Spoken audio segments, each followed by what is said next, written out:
Você tem, então, aí na página 2 várias propagandas, né? Para todas as propagandas, eles perguntam a mesma coisa. Que estratégia que foi usada nas imagens? Aí uma menina pergunta assim, Alexandre, eu não entendi, como assim estratégias? As estratégias é assim, quando você vê uma propaganda que você acha legal, tem que ter algum motivo dela ter sido legal para você. Então, na verdade, o que a gente vai pensar para responder essas atividades? Você tem aí três vaquinhas, né, fazendo propaganda de um outro produto. Então, na verdade, tem até um efeito de humor aí, né?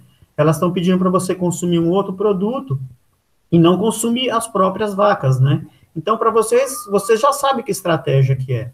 Então, basicamente, o exercício é muito fácil. É você descrever com as suas palavras o que te chamou mais atenção naquela propaganda, o que você achou de mais interessante. Então, eu peço para vocês pensarem no elemento da propaganda, né? Elemento da propaganda. A gente tem três vaquinhas fazendo propaganda de frango, né? Então, tem um efeito de humor, né? Então, o produto aí que está sendo anunciado é carne de frango, desculpa, não carne bovina, né? E o tom da propaganda é um tom de humor e tal. Quem é o público-alvo? O público-alvo não é só a idade, né? O público-alvo é as pessoas que vão no mercado, dona de casa, pessoas que consomem esse tipo de alimento, enfim. O exercício é muito fácil, gente. É vocês colocarem com as suas palavras o que você achou de interessante na propaganda. Aqui a gente tem uma propaganda de shampoo, né? É a mesma coisa, você vai analisar, vai pensar nos elementos que foi usado, o tom da propaganda, né? E colocar aí o que você achou de interessante nessa imagem. Aqui a gente tem uma propaganda de um food truck, né? O cara fez uma brincadeira aí, né? Então, a referência a qual mídia, né, do que ele está fazendo. Você percebe que o rosto, provavelmente o rosto do dono do food truck está ali, foi feito um trabalho com um dos personagens do filme. Então, de novo, é bem simples, é você descrever o que te chamou a atenção aí em poucas palavras. Aqui a gente tem uma propaganda de uma rede de hortifruti, também é feita uma brincadeira com o cinema, a mesma propaganda da mesma empresa, né? Agora um outro produto, você percebe que ele faz referência a um filme, né? O produto está vestido como o personagem daquele filme, então essas coisinhas que vocês vão respondendo aí.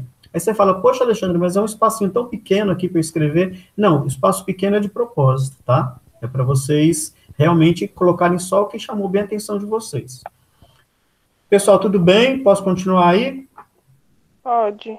Legal, então, vamos lá. Se eu estiver falando muito rápido, estiver muito complicado, aí vocês me interrompem. Tá. Aqui a gente tem o seguinte, a gente tem a propaganda do filme do Harry Potter e a gente tem a resenha do filme, tá certo? Aqui ele pede para você falar que recurso que foi utilizado para convencer a ir ao cinema. Então a gente tem dois tipos de recursos, eu coloquei aqui no canto para vocês, tá? A gente tem os recursos visuais, você vai olhar o cartaz, as cores, a posição dos personagens, a escolha dos personagens, e tem os recursos verbais. Aí você vai procurar aqui dentro, né, palavras ou expressões que convençam a pessoa a assistir esse filme. Então, as duas coisas foram usadas para convencer você a assistir esse filme. A gente tem o cartaz, ele foi pensado nisso. O que tem nesse cartaz que convenceria a pessoa a assistir esse filme? E o que tem nesse texto, uma palavra ou um trecho desse texto que convenceria a gente a assistir esse filme, tá? Aí a gente tem a mesma atividade, só que agora com um filme nacional. Você tem, então, aqui o cartaz do filme. Presta atenção no esquema de cores. Você pode ver que são cores bem diferentes do outro, né?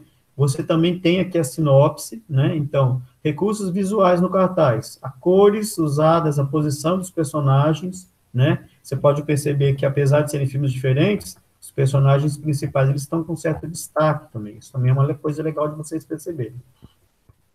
E os recursos verbais aqui na sinopse, tá? Então, no recurso verbal na sinopse, que palavra, que expressão, né, que deixou você aí com curiosidade para assistir esses filmes. Esse aqui, a gente já fez um desse parecido ano passado, não sei se vocês vão lembrar. Vocês têm aqui duas frases com um espaço no meio, tá? Então, vocês vão completar essa tabela aqui no meio com as palavras os elementos de coesão, tá? Como eu não tenho como fazer revisão disso agora, eu coloquei aqui uma ajuda para vocês, ó. Elementos de coesão para usar nessa atividade, tá? Então, você vai usar a fim de que, porém, e, porque e por isso. Por exemplo, quero ir ao cinema. Não tenho dinheiro. A gente escolhe a família do porém. Então, quero ir ao cinema, porém, não tenho dinheiro. Você pode perceber que... Professor, Oi, amor. mas serve pois também?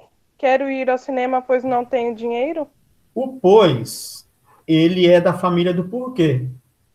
E aí fica sem sentido, porque você vai usar o pois quando as palavras dessa frase forem uma explicação das palavras dessa frase, tá? Então, por exemplo, porque e pois é da mesma família. Você quer usar o pois? Beleza, mas tem que lembrar que ele é da explicação.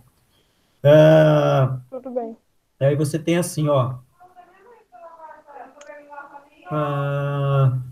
Aqui, tá vendo a terceira? Cheguei atrasada, choveu muito.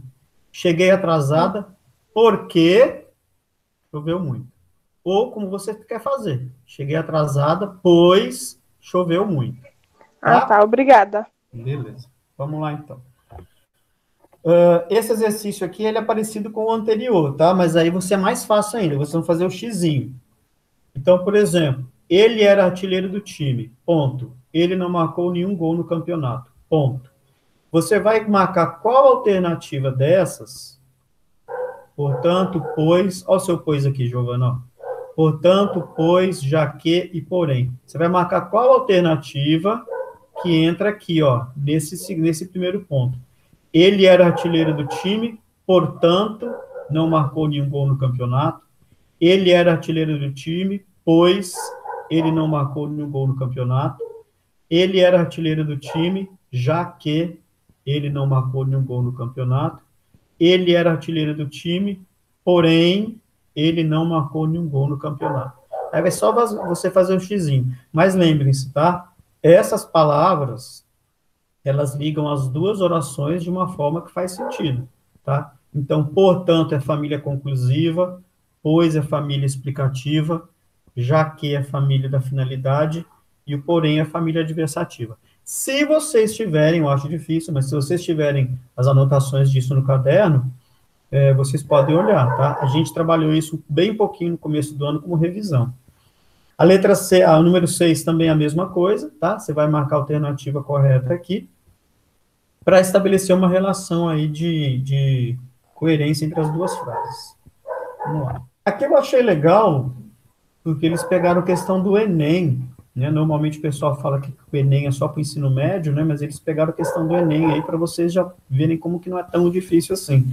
Essas imagens aqui, gente, elas são maços de cigarro, né? O contrário aí do maço de cigarro, né?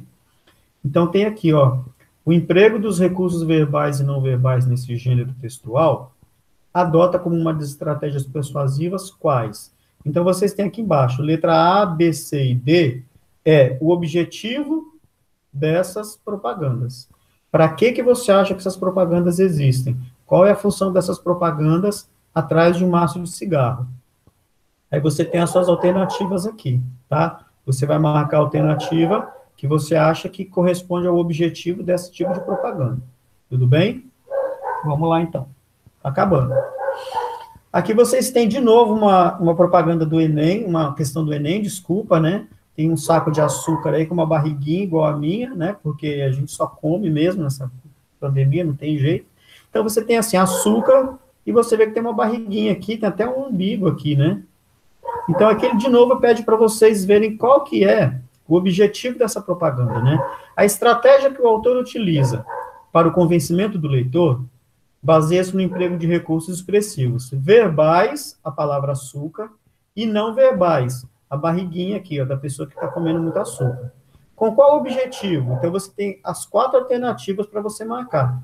Qual é o objetivo de colocar um saquinho de açúcar com uma barriguinha de quem está acima do peso? Aí você vai marcar A, B, C ou D. Legal. Não sei se vocês lembram, mas a gente estudou no comecinho desse ano a diferença entre fato e opinião. Vou retomar rapidinho com vocês, tá?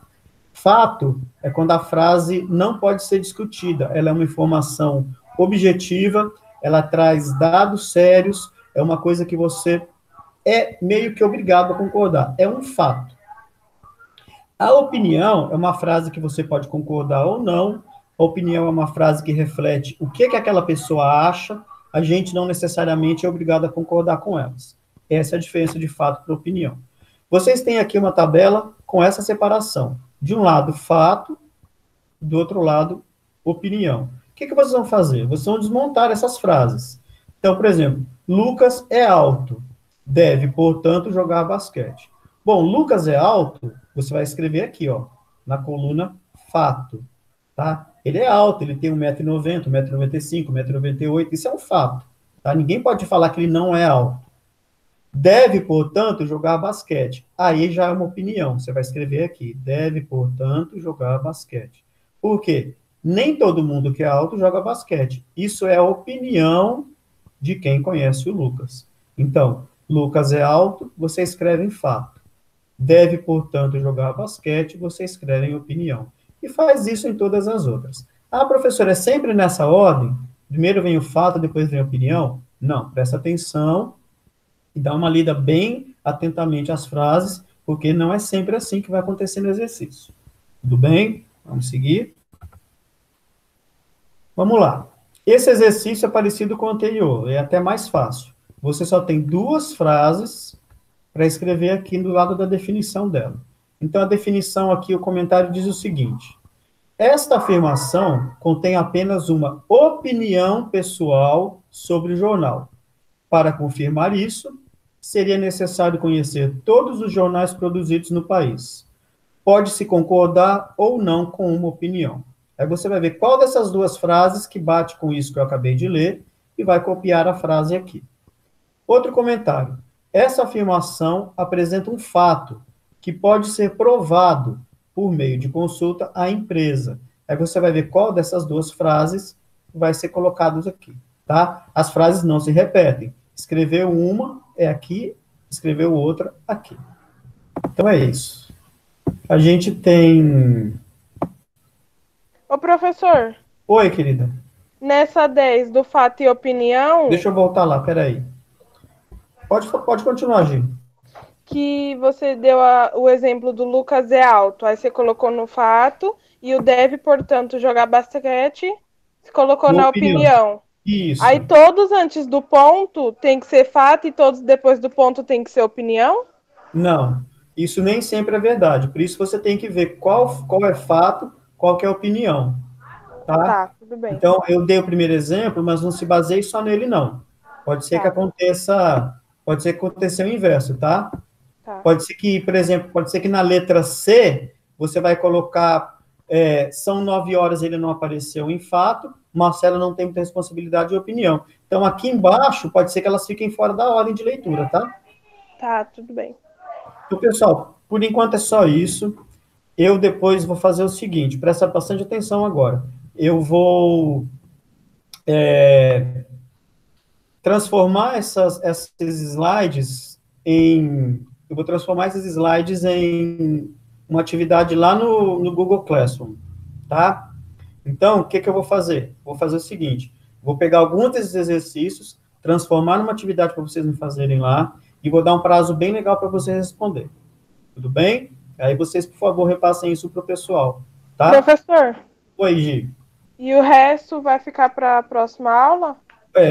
A gente combinou assim, os alunos reclamaram que os professores estavam colocando muitas atividades ao mesmo tempo, tá? Então, por exemplo, no meu caso, eu só posso postar atividade uma vez por semana de sexta-feira, porque já tem as aulas do Centro de Mídia para vocês assistirem. Então, para não acumular muito, tá bom? Então, eu estou selecionando um pouco do material, estou tentando ver se eu consigo passar as coisas para vocês de uma forma mais assim, resumida, mas de pouquinho em pouquinho, para não acumular muita atividade para vocês no final do bimestre. Tá bom, então. Tá bom? Então, eu queria agradecer a presença só de vocês, infelizmente, mas aí eu vou depois passar isso para vocês ali, tá bom? Obrigado, meninas, fiquem com Deus e se cuidem, tá? Tchau, professor, você também. Obrigada. Tchau. Tchau.